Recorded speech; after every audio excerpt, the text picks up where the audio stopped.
मेरे प्यारे बच्चों, आप सभी लोगों का स्वागत है टॉपर्स फोरम परिवार में। मैं उमाशंकर, मैथ्स फैकल्टी।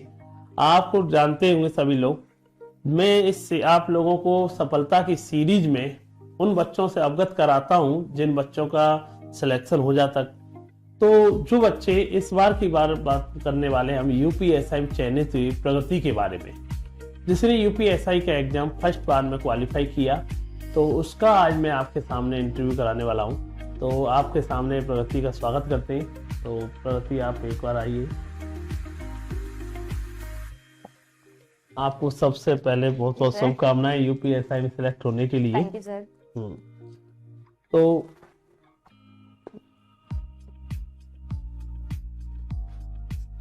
तो प्रगति, अपने बारे में सबसे पहले हम आपके दोस्त भाई बहन जो भी है, आपकी इस वीडियो को सभी लोग देखेंगे, तो आपने कैसे एग्जाम क्वालिफाई किया, क्या रहा इसके बीच में, ये सब चीजें आप बच्चों के बीच में शेयर करेंगे। सबसे पहले अपना एक छोटा सा इंट्रोडक्शन बच्चों के बारे में दीजिए इनको। मेरा नाम प्रगति सिंह है, मैं उन्नाव की रहने वाली हूँ। मैंने अपना 12th तक की पढ़ाई जितनी भी थी वो सेंट जूड्स कॉलेज उन्नाव से ही कंप्लीट करी, और अपना यूजी और पीजी मतलब ग्रेजुएशन और पोस्ट ग्रेजुएशन यहीं लखनऊ यूनिवर्सिटी से कंप्लीट किया था। और उसके बाद अपनी तैयारी शुरू करी एसएससी और यूपीएसआई के लिए। तो प्रगति, आपने यूपीएसआई का एग्जाम फर्स्ट एग्जाम यूपीएसआई था कि इससे पहले भी कोई आपने एग्जाम दिया था? सर, मैंने सीजीएल इससे पहले दिया था। सीजीएल एग्जाम दिया था 2020 वाला। अच्छा, तो ये बताइए, जैसे कि यूपीएसआई में आपने एग्जाम, पहला एग्जाम से पहले सीजीएल भी दिया था, उससे पहले आपने कोई और भी एग्जाम? नहीं सर, मेरा जो मेन फोकस था वो एसएससी था, पर यूपीएसआई के लिए फिर तैयारी करी थी। अच्छा, तो यूपीएसआई के लिए आपने कैसे रणनीति अपनाई? क्योंकि ये एग्जाम नो डाउट इस बार जो हुआ है कई चीजों में चर्चाओं में बना रहा, और कट ऑफ नो डाउट बहुत अच्छी हाई गई है, तो फिर भी आपने फर्स्ट टाइम में क्वालिफाई किया, बहुत अच्छे स्कोर के साथ क्वालिफाई किया। तो क्या आपकी रणनीति रही थी इसके साथ में? सर, जैसे मैं 2020 में आपसे जुड़ी थी एसएससी के लिए, तो उसी के साथ साथ आपका जो यूपीएसआई फास्ट ट्रैक बैच आया हुआ था उसके लिए मैंने तैयारी करी थी। उसके साथ आपसे जुड़ के, विनय सर से जुड़ के, आपसे मैथ्स के लिए, विनय सर से जीएस के लिए, बाकी हिंदी की फैकल्टी मैंने आपसे पूछी थी।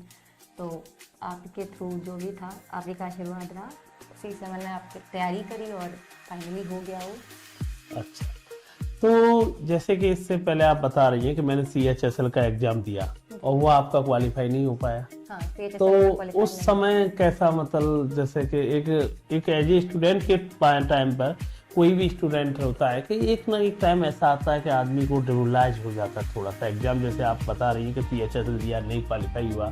तो उस समय एक स्टूडेंट के लिए अपने आप को मोटिवेट करने के लिए आपने, मतलब आपको किसने सपोर्ट किया कि नहीं तुम कर सकती, इस तरह का किसका सपोर्ट? मेरे डैडी ने। अच्छा, मेरी फैमिली से उनका मतलब बहुत बड़ा सपोर्ट रहा कि कभी भी किसी भी एग्जाम में अगर कभी फेल हुई तो कभी उनका ऐसा नहीं रहा कि मत करो आगे, छोड़ दो ये। हमेशा उन्होंने हर चीज़ के लिए मुझे अप्रिशिएट ही किया, जो भी है जैसा भी है, बस हमेशा आगे बढ़ते रहो, आगे करते रहो, अच्छा करो। मतलब तो मम्मी डैडी का तो बहुत ही बड़ा सपोर्ट रहा, और साथ साथ फ्रेंड्स का, पेरेंट्स का। अच्छा, तो जो बात हो समझ में आ रहे हैं, डैडी का बहुत अच्छा खासा सपोर्ट मिला। मतलब अगर आप एग्जाम फेल भी हुए थे उससे पहले, तो उन्होंने फिर भी हमेशा पॉजिटिविटी के साथ बात करते थे आपको कि जैसे कि कोई बात नहीं, इस बार नहीं तो अगली बार होगा। अच्छा, जैसे यूपीएसआई तो तुम्हारा फाइनली सिलेक्शन हो गया है, इसकी ज्वाइनिंग भी आ गई है ना, जिस तरह से बता रहे हैं जनवरी में आपको ज्वाइनिंग आने वाली है। तो ये आपकी एक ड्रीम जॉब है या इसके अलावा भी कुछ आपने सोच रखा है? सर, जैसे मैंने आपसे बताया कि मैंने एसएससी के लिए मैं आपसे जुड़ी थी, तो मेरी ड्रीम जॉब उसी की है, इनकम टैक्स इंस्पेक्टर की। तो मैं उसी के लिए अभी भी तैयारी कर रही हूँ हालांकि, लेकिन। अच्छा, मतलब टारगेट एसएससी का ही है, और इस बार तुमने 2022 आपने एग्जाम दिया भी है, और प्री का आंसर की से नो डाउट तुम्हारा स्कोर भी बहुत अच्छा होता रही थी आपने, और मेंस के लिए भी लग रही है, मतलब मेन टारगेट अपना अभी एसएससी है जी। तो देखो, अच्छा, जैसे जब से यूपीएसआई में तुम्हारा सिलेक्शन हुआ है और यूपी जब तक आपका सिलेक्शन नहीं हुआ, उन दोनों में जैसे तुम्हारे चाहे कह सकते हैं रिलेटिव्स हुए या आस पड़ोसी हुए, उनके बारे में कुछ चेंजेबल देखने को मिला जैसे पहले? और रिलेटिव्स तो नहीं, लेकिन आसपास के जो लोग थे, जो घर के आसपास पड़ोसी कहलाते हैं, उनका सभी का यही था कि लखनऊ जाके बीएससी करना, मतलब एक लड़की के होते हुए और बाहर जाके, अपने शहर से बाहर जाके बीएससी करना, तो किसी को कुछ खास समझ नहीं आता था। तो सबका यही था कि बाहर से क्यों बीएससी कराना, मेरे पेरेंट्स को क्रिटिसाइज करना कुछ बहुत। फिर पर धीरे धीरे जब से पेपर निकला तब सबको समझ आने लगा कि हाँ वो गलती नहीं थी।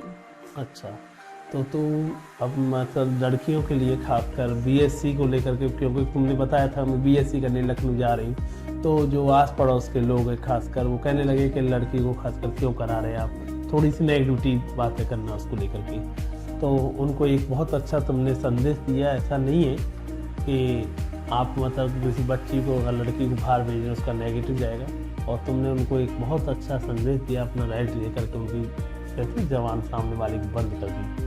तो आप जैसे कि आपसे पूछा जाए तो आप अदर लड़कियों को, जैसे हमने देखा है कि गांव वगैरह से हम भी बिलोंग करते हैं, तो देख रहे हैं तो मैक्सिमम पेरेंट्स लोग खासकर लड़की को कहते हैं कि बाजार में ना भेजें, मार्केट ना भेजें, इन द सेंस के बच्चे को कोचिंग वगैरह के लिए। थोड़ा सा हमने देखा उस चीज को लेकर, तो उनको क्या कहना चाहती है, उन पेरेंट्स वगैरह को क्या संदेश देना चाहती है? सर मेरे पेरेंट्स ने मुझे कभी इन चीज़ों के लिए नहीं रोका, उन्होंने हमेशा मुझे इंडिपेंडेंट बनाने की कोशिश करी हर चीज़ में। इधर वो बाहर का कोई काम रहा हो, मेरी पढ़ाई रही हो, या मेरे घर के कितने भी कुछ भी हो, उन्होंने हमेशा मुझे हर चीज़ के लिए कभी डिमोरलाइज नहीं किया किसी चीज़ के लिए। तो हर चीज़ के लिए हमेशा यही समझाया कि आगे बढ़ो, इसे करो, तुम कर सकती हो।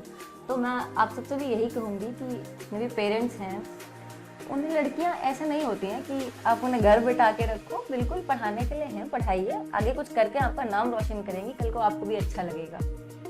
अच्छा, तो तुमने जैसे पहले इंटरव्यू से पहले मुझे बताया था कि पापा जी आपके यूपी पुलिस में थे, और यूपी पुलिस के बाद आप उन कह सकते हैं कि दरोगा बनी, तो उनकी खुशी कैसी रही इसमें? मतलब जब रिजल्ट आपका आया तो उन्हें बताया तो उनको कैसा लगा? सर वो रिजल्ट तो जब फिजिकल हुआ था मेरा, जब मेरा फिजिकल क्वालिफाई हुआ था, उस दिन वो इतना खुश थे जिसका कोई हिसाब नहीं। मैंने पहली बार उन्हें इतना खुश देखा था। तो क्योंकि उनको खुशी इसलिए है क्योंकि वो भी कांस्टेबल है, तो वो हमेशा कहते हैं कांस्टेबल दरोगाओं के साथ ही रहते हैं, तो उन्हें पता है कि इस पद के बारे में नो डाउट बहुत पावरफुल होता है। और यूपीएसआई का पद तो ये मान के चलो, तुम देखे होंगे मूवी वगैरह में भी दिखाते हैं कि सिंघम इस तरह के आजकल बहुत पावरफुल है ही, इसमें कोई शक नहीं। तो उन्हें बड़ा अच्छा लगा, उन्हें खुशी हुई है। और जो सबसे बड़ी बात है कि तुम अभी रुकने की बात नहीं है। कुछ बच्चे होते हैं कि जैसे दरोगा हो गए या कोई भी जॉब ले ली, एक होता है कि सर ठीक है, सेटिस्फाई है, ठीक है। तुम्हारे अंदर अभी मैं देख रहा हूँ जिस तरह तुमने बताया कि सर मुझे अभी भी आगे एसएससी का एग्जाम दे रही हो आप 2022 में, और dream job income tax officer है, उसके लिए अभी भी तुमने 8-9 घंटे अभी कंटिन्यूस पढ़ाई कर रही हो, मेंस का भी बैच कर रही हो, तो नो डाउट तुम कर ले जाओगी, ये भी हमारी शुभकामनाएं। क्योंकि बच्चों के सामने अभी तो तुम्हारा यूपीएसआई के बारे में जा रहा है, और जिस समय सिलेक्शन तुम्हारा हो जाएगा दोबारा से एसएससी में, दोबारा उनको फिर तुम्हारा इंटरव्यू आएगा, बच्चों को बताएंगे कि आप इनकम टैक्स भी होके आए। सबसे बड़ी बात ये भी आती है कि अच्छा तुम संगति का बहुत असर होता है, कहते हैं लोग कि सर संगति ऐसी पड़ी। अच्छा तुम्हारे फ्रेंड सर्कल वगैरह का इसका कुछ क्या कहना चाहेंगे? सर मेरे कुछ फ्रेंड्स हैं जो यूपीएससी के लिए प्रिपेयर कर रहे हैं, बिल्कुल उनकी संगति का बहुत बड़ा असर है। और साथ साथ बाकी फ्रेंड्स थे जो एसएससी के लिए प्रिपेयर कर रहे थे, उनके साथ भी कुछ को हमने मोटिवेट किया, कुछ ने हमें किया, तो धीरे धीरे करके चीज़ें ऐसे ही आगे बढ़ी।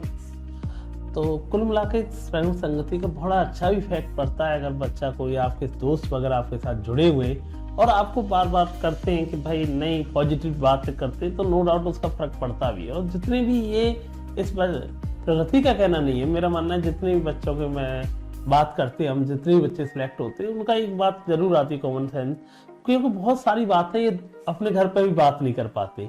हो सकता है अपने टीचर से बात कर पाते, हो सकता है अपने फ्रेंड को बता पाते हैं अपनी प्रॉब्लम। और कुछ फ्रेंड इतने अच्छे होते हैं कि नो डाउट हर जगह सपोर्ट करते हैं, तो बड़े फ्रेंड भी एक अच्छा जेन्युइन फ्रेंड होने का बहुत फायदा भी है। तो अच्छा, तो आप जैसे अभी की बात बताए, जैसे तुमने ग्रेजुएशन कर रही थी, कोचिंग जैसे फर्स्ट टाइम तुमने कोचिंग की, और जैसे कोचिंग में से एक बात जानना चाहते हैं कि बहुत चीज़ें हैं, हम ये जानना चाहते हैं कोचिंग से आपको कितना बेनिफिट बैठ पाया?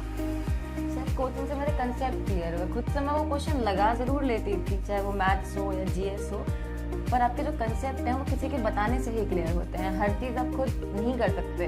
हम मानती हूँ लोगों का पेपर निकलता भी होगा, पर जो मेरा रहा मैं अपना बता रही हूँ कि मुझे बहुत बड़ा इफेक्ट लगा कि मेरी मैथ्स है, जीएस है, बाकी और भी सब्जेक्ट थे, जैसे हिंदी थी, मैं आईसीएसई बोर्ड से पढ़ी हूँ तो मेरे लिए हिंदी बहुत एक टिपिकल सब्जेक्ट था, तो मैंने वो भी पढ़ी। तो धीरे धीरे करके चीज़ें हुई और बिल्कुल अच्छे से हो गई। उनके कंसेप्ट बहुत अच्छे से क्लियर हुए जब मैं सर से जुड़ी, जब मैं विनय सर से जुड़ी। तो देखो बेटा, बहुत बच्चे कहते हैं सर हमारा सिलेक्शन ये दिक्कत आ गई, सर हमारा CHSL एग्जाम नहीं निकल पाया, तो सर आगे क्या ही तैयारी करें। आपके सामने प्रगति है, इसका एक एग्जाम्पल आपके सामने। फर्स्ट एग्जाम इसने दिया CHSL, बता रही है कि सर मैंने इतने पढ़ाई की थी, मुझे लग रहा था CHSL क्वालिफाई हो पाएगा, वो भी नहीं हो पाया। फिर भी फर्स्ट एग्जाम SSC 2021 का दिया था, उसमें फाइनल कट ऑफ में नहीं आई। इसके साथ साथ इस बच्ची ने पहला एग्जाम UPSI का दिया, नो डाउट इसने फाइनली जॉब ले ली, और उसके बाद 2022 के लिए SSC CGL के लिए लगी हुई है। और एक बात आपको बता देते हो, तो बहुत बच्चे ये डिमोलाइज होते हैं इस चीज़ को सोच करके सर हम पर एक छोटा एग्जाम नहीं निकल पाया, सर आगे कर पाएंगे कि नहीं कर पाएंगे। ये तुम लोगों के लिए बहुत बड़ी बात होती है कि भाई ऐसा नहीं है, तुम्हारा इसमें नहीं है, कोई दिक्कत नहीं, आगे ट्राई करो ना, क्यों नहीं हो पाएगा, हमारा कर पाएंगे। तो एक बात और भी जानने चाह रहे हैं बच्चे कि अच्छा इसका कोई तुम्हारा जैसे पढ़ाई का कोई फिक्स है कि सर इतने घंटे देने, कि कोई भी अपने मन था कि जैसे पढ़ाई का क्या रहता था? नहीं सर, पढ़ाई के लिए समय तो फिक्स करना ही पड़ता है, बिना समय फिक्स करे कहाँ हो जाता है। तो जितने भी सब्जेक्ट्स थे हर किसी को पर्टिकुलर टाइम देना पड़ता है, तो आप भी बिल्कुल पर्टिकुलर, जैसे मैथ्स के लिए है, मैं दिन का 2 घंटा निकालती ही थी। GS जब मैंने पढ़ना शुरू किया, जब मैंने उसके सारी चीजें कवर करी, GS का पर्टिकुलरली हर एक सब्जेक्ट, धीरे धीरे करके मैंने सारे ही सब्जेक्ट्स GS के कवर किए, मैथ्स करी, इंग्लिश करी, हिंदी करी। तो बिल्कुल टाइम तो निकालना ही पड़ता है, दिन में कम से कम भी 6 घंटा आपको पढ़ना पड़ेगा, और मॉक्स हैं, मॉक्स सॉल्व करने पड़ेंगे। अच्छा, तो जैसे कि मैथ्स में बच्चों को शिकायत आती है, मैं मैथ का टीचर हूँ, तो बहुत बच्चों की शिकायत आती रहती है, बात भी करते रहते हैं। एक बच्चे क्वेश्चन पूछते हैं कि सर कैलकुलेशन कैसे सही हो, या सर हम कैलकुलेशन सही नहीं हो पा रही है, टाइम मैनेजमेंट नहीं हो पा रहा है, तो उसके लिए तुमने क्या रणनीति अपनाई थी? जैसे सर प्रैक्टिस सबसे बड़ी बात है, प्रैक्टिस। अगर आप प्रैक्टिस नहीं कर रहे हो तो आप बहुत जगहों पर मात खाओगे, पर अगर आप प्रैक्टिस कर रहे हो तो आपकी मोस्टली चीजें सॉल्व हो जाएंगी। एक टाइम था जब मेरा भी वो कुछ 25 क्वेश्चन करने में मुझे 40 मिनट लग जाते थे, पर अभी एक टाइम है जब मुझे वो 25 क्वेश्चन करने के लिए 20 मिनट भी काफी होते हैं, नहीं जरूरत पड़ती आगे के समय के लिए। तो ये तुम बहुत अच्छे क्वेश्चन पूछते रहते हैं कि सर मैथ के लिए कोई तैयारी में मॉक और प्रैक्टिस बहुत बड़ा रोल प्ले करेंगे। बहुत बच्चे पूछते रहते हैं सर मैथ की कोई मतलब कैलकुलेशन हमारी अच्छी नहीं है, स्कोर नहीं बन पाता है। तो देखो तुम्हारे सामने सिलेक्टेड स्टूडेंट है, SSC में भी क्वालिफाई कर रही है, UPSI भी क्वालिफाई है, तो तुमने एक चीज नोटिस की होगी, इसकी एक ही लाइन है, सर कोई शॉर्टकट नहीं कैलकुलेशन, एक टॉपिक से शॉर्टकट कैलकुलेशन सही नहीं बनती। आपको एक ही ऑप्शन है उसके पास, वो आप मॉक टेस्ट। जितना हो सकता है आप मॉक टेस्ट दोगे, जब ही आपका टाइम मैनेजमेंट कर पाएगा। और वनडे एग्जाम का तो बारे में आपको बताइए, मेन चीज क्या होती है, टाइम मैनेजमेंट रहती है। और इसके लिए बच्चे पूछते रहते हैं कि सर कोई पेपर हम 40 क्वेश्चन, जैसे UPSI में 40 आते हैं, मैथ में SSC में बात की जाए 1 घंटे में करने होते हैं, मैं 60-100 क्वेश्चन करने होते हैं। तो उसके लिए एक ही चीज है, जैसे तुमने सुना इसके बारे में, इस तक मेनली हमने मॉक टेस्ट पर फोकस किया। तो जितना हो सकता है मॉक टेस्ट पर आप भी फोकस कीजिए। और कैलकुलेशन के लिए भी जब आप प्रैक्टिस करेंगे तो नो डाउट जो भी आपकी डाउट आ रही है ना, वो आपकी अपने आप सॉल्व होती रहेंगी, परंतु आप उससे लीव नहीं कर सकते। आप सोचें कि नहीं सर बिना मॉक टेस्ट के कुछ संभव है, वो मुश्किल है। आप एक बात समझ लो, तो जितना हो सकता है, एक बार आपने कोर्स कर लिया तो आप कंटिन्यू क्या करना चाहिए, आपको प्रैक्टिस टेस्ट पर ध्यान देना चाहिए।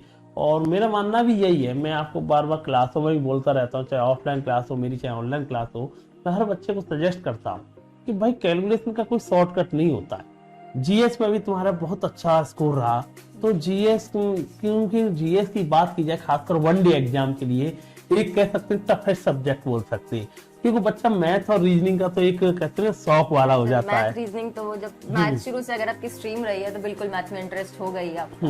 लेकिन GS जैसे नॉर्मली बोर्ड में कहाँ स्कूल में पढ़ाई नहीं जाती उतनी GS की, अब GS नॉर्मल एक वनडे एग्जाम की क्रैक कर लो, वो इतना फोकस ही नहीं करते हैं। तो हाँ, GS में शुरू में बहुत परेशानी हुई थी कि एक टाइम था जब वो जैसे SSC में तो 25 क्वेश्चन आते हैं GS के, तो उसमें से वो 25 में से मुश्किल से 4-5 हो पाते थे। पर अब धीरे धीरे जैसे जैसे सब्जेक्ट्स पढ़े मैंने, पॉलिटी, हिस्ट्री, ज्योग्राफी, हर सब्जेक्ट कवर किया। जैसे हम साइंस स्ट्रीम के थे तो हमारा साइंस सब्जेक्ट वैसे ही ठीक थे, पीसीबी, तो अफेक्ट पड़ा। धीरे धीरे सारे क्वेश्चंस होने लग गए, चीज़ें दिमाग में रहने लग गई, लेकिन हाँ आपको पढ़ना पड़ेगा।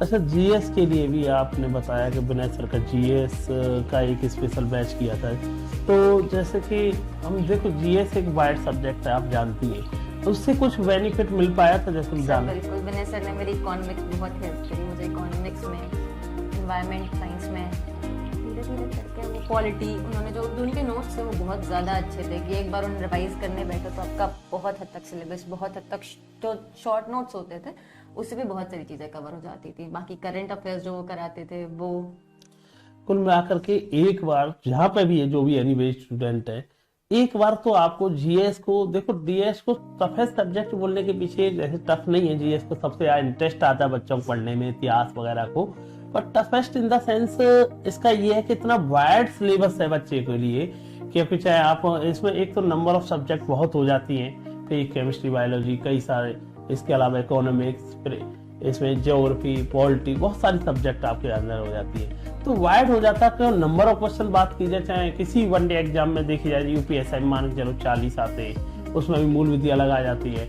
इधर से एसएससी में 25 क्वेश्चन आते हैं और बहुत सारे इसमें सब्जेक्ट हो जाते हैं, करंट अफेयर्स वगैरह भी जुड़ जाती है। तो मेरा मानना यही है कि जीएस को एक बार कर लेनी चाहिए किसी भी टीचर के द्वारा। तो आपने विनय सर से की, नो डाउट आपको बेनिफिट भी मिला, क्योंकि आपने अच्छा स्कोर कर पाए। इस बार भी आपने जीएस में 25 में से आपके 17 क्वेश्चन के समथिंग सही रहे, तो बहुत अच्छी बात है, और आपने मैनेज किया, ये बहुत अच्छी बात है। और बहुत बच्चे होते हैं कि सोचते हैं कि सर इस सब्जेक्ट को हम लीव कर दें जीएस को, तो उसका रेट देखने को मिलता है आपको अपनी रैंक पे, हो सकता है आप क्वालिफाई भी नहीं कर पाए, तो आपको चारों सब्जेक्ट पे आपको बराबर वैल्यू देनी होगी, चाहे मैथ हो, चाहे रीजनिंग हो, चाहे जीएस हो, चाहे इंग्लिश हो। सर मैंने गलती करी थी, मैंने जब पहला सीजीएल दिया था तो मैंने बिल्कुल जीएस को इग्नोर करके देखा था कि बस बाकी 3 सब्जेक्ट क्लियर कर ले रहे, कट ऑफ तो क्लियर हो ही जाएगी सोच के, पर एट लास्ट आपको वो चीज़ें नहीं मिलेंगी जो आपको चाहिए। और अगली बात, जीएस आपकी पर्सनालिटी डेवलपमेंट में भी बहुत बड़ा रोल प्ले करती है। अगर आपको जीएस या जैसे बाकी चीज़ें पता है, मान लीजिए पॉलिटी हो गई, हिस्ट्री हो गई, साइंस हो गई, तो वो बहुत बड़ा आपके रोल प्ले करते हैं आपकी पर्सनालिटी डेवलपमेंट के लिए, कि आपको चीज़ें पता होंगी, अगर कोई कभी बार बात हो रही है या नॉर्मली भी आपकी लाइफ में भी आगे जाके वो बहुत बड़ा रोल प्ले करती है।